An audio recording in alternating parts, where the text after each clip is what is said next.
Episode को से दिन थाए 2016 मसीहा नवेम्बर मास 8 तारिख। से दिन नवेम्बर 8 तारिख राति समग्र भारतीय मानक पई पालट जाइथिला एक अविस्मरणीय राति। आकस्मिक भावे भारतीय अर्थव्यवस्था रे तैयारी होइथिला एक आकस्मिक झड़। से दिन ठीक राति 12टारे धड़धड़ हुई बढ़ी जाइथिला भारतीय बजार और व्यवसायी हृदय स्पंदन। कारण से दिन भारतर प्रधानमंत्री भारतीय मानक पई नेइथिले एक कठोर पदक्षेप।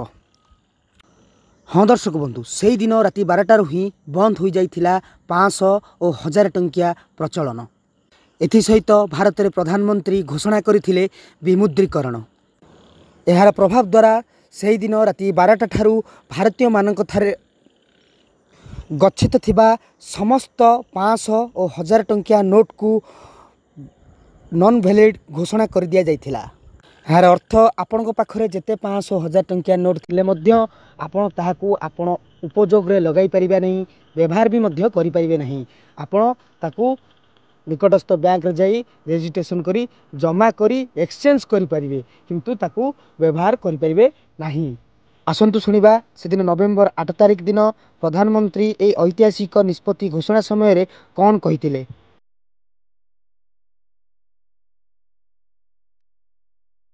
Corruption and black money, we have decided that the 500 rupee and 1000 rupee currency notes presently in use will no longer be legal tender from midnight to night. Persons holding old notes of 500 or 1000 rupees 2016, they can go to specific office of the Reserve Bank of India up to 31st March 2017 and deposit the notes after submitting.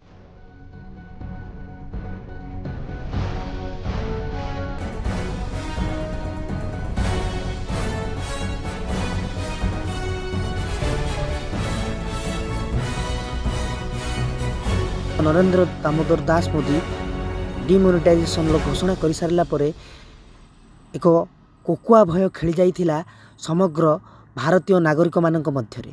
भारतर आबाल वृद्ध वनिता गोटे चिंतार ही थांती किपरि निज पाखरे गच्छित थिबा पुराना 500 1000 टंकिया note को bank रे नहीं जमा करिवे बा दखल करिवे। एही परिप्रेक्षी रे जेतेबेले समग्र भारत वर्षर प्रत्येक नागरिक बैंक मुहा होइथिले असंभाव्य भिड़ परिलक्षित होइथिला विभिन्न बैंक और एटीएम मानकरे। अनेक जगह देखा मिलता 14 वर्षर बालिका मानक ठारू आरंभ करी 80 वर्षर भिन्नक्षम वयस्क माने मध्य बैंक लंबा लाइन ले निजर जमापुंजी को परिवर्तन करने पई अपेक्षा करी रहिथिले। एथिरु भिन्नक्षम एवं गर्भवती महिला माने मध्य बाद पड़ी जाई नथिले। मध्यवित्त श्रेणीर लोकटीए सेविंग जार बा लकर को भांगी बेले गरीब लोकटीए बा रास्ता कड़र पान दुकानीटीए निजर जमापुंजी बा जमा कुंपी को भांगी समस्त सहायता जमा राशि को बाहर करी बैंक रे डिपोजिट करबा पई निजको प्रस्तुत करथिले। एहा द्वारा बैंक मानकरे एते भिड़ होइथिला जे विभिन्न जगह विभिन्न दुर्घटना मध्य परिलक्षित होइथिला। बैंक रे एते संख्यक लोकों को देखी बैंक कर्मचारी मान चापग्रस्त हेउथिले। भारत वर्षर विभिन्न कोण अनुकोण रे कला बजारी महंगा माड़ और आर्थिक अनाटन परिलक्षित होइथिला।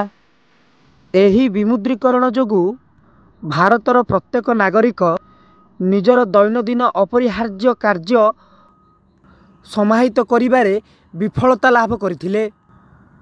व्यवसायी और दुकानदार मानकु मध्य अनेक क्षति सहिबाकु पड़िथिला। देखिबाकु गले सबुठारु अधिक क्षति बुला बिकाली मानकर होइथिला। लोकमानक पाखरे अर्थर अभाव हेतु लोकमाने किणाकिणी करिबारे विफल हेउथिले। रोगग्रस्त व्यक्ति निजर दैनंदिन औषध एवं चिकित्सा पई विफल हेउथिले। जेतेबेले सारा भारत वर्ष रे विमुद्रीकरण को नहीं एक जरूरीकालीन परिस्थिति भली परिलक्षित होइथिला। शेषरे असह्य जंत्रणा जोगु साधारण भारतीय माने राजरास्ता को ओह्लाइथिले। भारतर कोण अनुकोण रे प्रतिवादर स्वर उठिथिला। विमुद्रीकरण विरुद्ध रे जातीय एवं अंतर्जातीय खबर कागज रे बाजिथिला। विमुद्रीकरण को नहीं दृढ़ प्रतिवाद होइथिला भारतीय लोकसभा एवं राज्यसभा रे।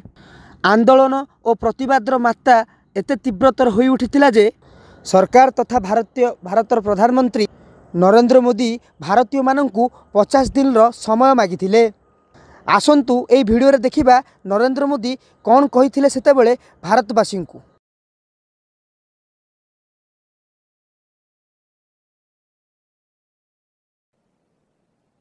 किसी को तकलीफ होती है, पीड़ा मुझे भी होती है। ये मुद्दा मेरे अहंकार का नहीं है। भाइयों बहनों, मैंने बुराइयों को निकट से देखा है।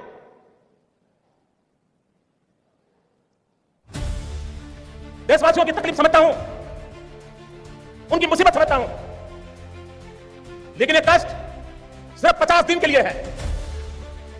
50 दिन के बाद हम सफाई में सफल हो गए। और एक बार सफाई हो जाती है ना, तो छोटा मोटा मच्छर भी नहीं आता है मेरे प्यारे ना, छोटा मोटा मच्छर भी नहीं। मुझे विश्वास है, मैंने लड़ाई ईमानदार लोगों के भरोसे शुरू की। मुझे विश्वास है, मैंने लड़ाई ईमानदार लोगों के भरोसे शुरू की। श्रीजुक्त नरेंद्र दामोदर दास मोदी आम भारतीय मानू अनुरोध करुचंती जे मते 50 दिन समय दिंतु, मात्र 50 दिन समय दिंतु। मु आपण मानक पाखरे समस्त कला धन आनी कला टंका आनी पहुँचे देवी। सेतेबेले आहुरी मध्ये से कहिथिले मु अनुभव करि पारुछि जे मोर भारतीय माने मोर ए निष्पत्ति द्वारा आउ ए प्रक्रिया द्वारा अनेक असह्य कष्ट जंत्रणा भोगिबाकू पड़ुछि एवं सेमाने धैर्यर सह एहाकू स्वीकार मध्य करिसंती। भारतीय मानकर एही धैर्य और समर्थन पई से प्रत्येक नागरिक माननकू कृतज्ञता अर्पण मध्य करथिले। एही विमुद्रीकरण प्रक्रिया आरंभ हेबा परठारु माननीय प्रधानमंत्री नरेंद्र मोदींकर निशाना केवल कलाधन प्रति रहिथिबा जଣା पड़िथिला। से चाहूथिले किभली भारत बा राष्ट्रर समस्त कलाधन भारत को पुणी फेरी आसू। जेतेबेले भारतीय माने खोद प्रधानमंत्री मुहरु भारत को राष्ट्रर कलाधन फेरी आसीबा नहीं स्पष्ट उक्ति पाइथिले, सेतेबेले प्रत्येक भारतीय एही पदक्षेप को मोदी सहित समर्थन जणाइथिले एवं राष्ट्रहित और मंगल पाई निजकू नियोजित करथिले। भारतर जनता एहाकू शांति और श्रृंखलार सहित समर्थन जणाइले और दिन पर दिन बीती चलिला। लोक माने निजर गच्छित थिबा समस्त टंका को नहीं एक्सचेंज कले। एही विमुद्रीकरण प्रक्रिया शेष में 50 दिन लंबी 2 मास 3 मास एवं वर्षे पर्यंत जारी रही। तथापि भारतीय जनता मानक मध्य कौतूहल लगी रही था कि केबे ना केबे नरेंद्र मोदी पुणी जनसमागम करिवे एवं घोषणा करिवे जे केते कलाधन भारत को फेरिला और भारतवासी यह द्वारा केते लाभान्वित हेले। विमुद्रीकरण सरिला, गरीब जनता जे जहाँ आर्थिक क्षति सहिबा कथा सहिला, हेले कलाधन फेरिला नहीं। ना प्रधानमंत्री नरेंद्र मोदी यार किसी ठोस उत्तर देले, ना रिजर्व बैंक ऑफ इंडिया यार किसी ठोस उत्तर दे पारिला। केते परिमाणर कला टंका फेरिला, केते असाधु जेल गले, आउ फेरिथिबा कला टंका को आम भारत सरकार केउ केउ क्षेत्र में विनियोग कले, यार ठोस हिसाब प्रमाण कौनसी ना आम साधारण जनता पाखरे अच्छी, ना आमर माननीय प्रधानमंत्री दे पारिले, ना रिजर्व बैंक ऑफ इंडिया देला। साधारण जनता लोहू लुहाण होई पैसा डिपोजिट कले एवं अनाई बसिले आम राष्ट्र उन्नति हेब, कला टंका फेरी आसो। हेले ना कला टंका फेरिला, ना राष्ट्रर उन्नति हैला। तेबे आसंतु दर्शक बंधु, आमे सुनिबा विमुद्रीकरण परे एहार फलाफल संपर्क रे कौन मत रखिचंती साधारण जनता। आसंतु शुणा जनता मुहर से या द्वारा कौन लाभवान हेले बा केते। प्रभाव पड़ो न पड़ो से परवर्त समय कथा कारण 10% नोट अच्छे जनरल सर्कुलेशन 2000 टका प्राय ना तेणु जो मान पाखे अच्छे से बदलवार सूत्र जानते सहज बदल किंतु एक कहला आम गोटे मन पड़ो जो बहुत वर्ष पूर्व मोहम्मद बिन तुगलक राजा थे कम है जो निष्पत्ति नौते 2 दिन पर प्रत्याहार करते दिल्ली राजधानी दौलताबाद ने पुणी दौलताबाद राजधानी दिल्ली करेंगे और नेबा प्रक्रिया पाखापाखि हजार लोक रास्ता मृत्युवरण कले डिमोनेटाइजेशन 2016 से समान अवस्था हजार लोक असुविधा पड़े बहुत लोक लाइन ठिया प्राण रही लोक बाहर रही मेडिकल असुविधा पड़े और से कहला गोटे गोलापी टंका आसा 2000 टका जो सब प्रकार दुर्नीति विरुद्ध में सन्तासवाद विरुद्ध में बड़ा टंका विरुद्ध में बड़ा अस्त्र कहला 7 वर्ष न से समान टंका को पुणी प्रत्याहार करते अर्थात निष्पत्ति लिया होची कहीं प्रत्याहार करा होची कहीं सब कहते कौन गोटे गोटे बड़ कथा कहूँ तो कौन है डिमोनेटाइजेशन 2016 तार आउटकम कौन गोटे सिंगल रुपी लाभ से लगे से 17 कोटी टंका आम circulation case circulation caseless economy आम करूँ आज 30 लाख स्टोर पूरा केस सर्कुलेशन अच्छे तो 30 लाख स्टोर केस सर्कुलेशन देखिए केसलेस इकोनॉमी कथा केमती कहूँ तेणु गुड़ाए मिछ कही गुड़ाए तुल्यमान निष्पत्ति नहीं निष्पत्ति ना पुणी प्रत्याहार करवा यहाँ मोदी सरकार गोटे ये गोटे अभ्यास है जिते विफल होती किसी करेंगे सर्कस गुड़ा करते तेणु ये गोटे कथा अच्छी if you elect clown you head the circus तेणु भारत भाग्य होती सर्कस देखा पड़ो सर्कस जेहतु आम जहाँ निर्वाचित करूँ सी आम सर्कस देखा निर्वाचित देखिए तेणु गोटे गोटे सर्कस डिमोनेटाइजेशन सर्कस 2000 टंका आसबार सर्कस 2000 टंका प्रत्याहार सर्कस वंदे भारत चलवार सर्कस तो सर्कस सरकार करेंगे सर्कस देखिए भ्रष्टाचार कौन बहुत समय अर्थशास्त्री गोटे कथा स्पष्ट भाव में कहते हैं there is nothing called black money कारण मनीटा जो नोटा जो छपा हुए से हूँ लीगल टेंडर तेणु ब्लैक मनी बोली किसी ना देयर इज ब्लैक वेल्थ जे आप टंका आप लैंड कन्वर्ट करेंगे गोल्ड रे कन्वर्ट करेंगे विभिन्न इन्वेस्टमेंट कन्वर्ट करेंगे ब्लैक वेल्थ तो सही अच्छे आप बारंबार कहते black money is always white मनीटा किए केमती यूज कर रखुच्छे तार यूटिलिटी कौन और से बहुत ड्रामा कराला नानो चिप्स लगी जो टंका जमा होगी लोक जाने कहली सर्कस चली सर्कस मीडिया मतलब बड़ा सीधा से मीडिया पचार ना कहीं विमुद्रीकरण है आज मीडिया पचार नहीं कहीं 2000 टका प्रत्याहार करते कौन प्रत्याहार कराऊँ धरत गोटे नुआ नोट जो आनते से पाखापाखि 30,000 कोटी खर्च होती 7 वर्ष भर 30,000 कोटी टका वेस्ट है से किए दायी हम क्या पैसा आप जो निष्पत्ति करते प्रधानमंत्री राजा नहते जो इच्छा आज 2000 टका लगुनि प्रत्याहार करदेवी मोर इच्छा आप पकेट टका कागज होगा जब राजा भावुले सकाल उठला रात जहाँ स्वप्न है सकाल निर्देश प्रधानमंत्री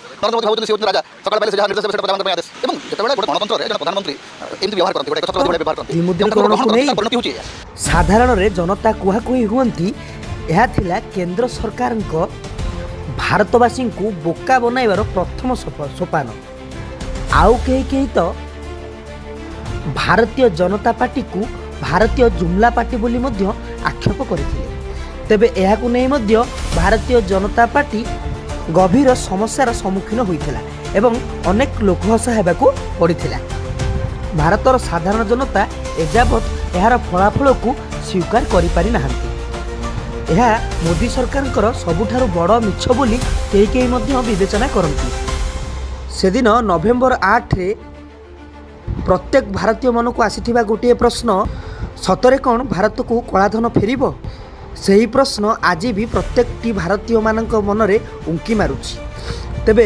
केंद्र रे थिबा नरेंद्र मोदी सरकारଙ୍କର एही बोली विफलजनक पदक्षेप पई भारतर बड़ बड़ अर्थनीतिज्ञ एवं बहु विशिष्ट बुद्धिजीवी माने मोदी सरकार को कड़ा कटाक्ष करने सह एहाकू नापसंद करिसेंती तेबे आसंतु शुणिबा जातीय और अंतर्जातीय स्तर रे थिबा अर्थनीतिज्ञ माने एही पदक्षेप को नहीं कौन कहती 50 days. Well, 50 days is a short period, but for those who are poor and deprived sections of the community, even 50 days torture can bring about disastrous effects. Why have we not prepared enough? And that's the deep question. And I would argue that sometimes what happens is the leadership gets frustrated that nothing is moving. So here's another jhatka to see how we can move it forward. But you need to prepare the jhatka. You need to prepare to make sure it works as advertised. You need to take counsel.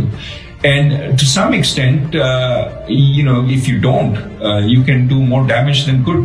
One thing, I mean, in JPL we love randomized experiments, but not usually random experiments carried out in macroeconomics. It's one of the things we don't recommend is one morning change your money supply by 86% or so. That's not one of the recommended policies. सरकार की जो नीति है इसमें बहुत बड़ा एक confusion है ब्लैक इकोनॉमी को कंट्रोल करना वो यहाँ पे नहीं दिख रहा है काउंटरफीट करेंसी को कंट्रोल करना वो नहीं दिख रहा है टेररिस्ट फाइनेंसिंग को कंट्रोल करना है वो नहीं दिख रहा है तो जो स्टेटेड ऑब्जेक्टिव थे जब मोदी साहब ने 8 नवंबर की स्पीच दी ये 3 स्टेटेड ऑब्जेक्टिव थे वो ऑब्जेक्टिव फुलफिल नहीं होते This is not how you do economic policy.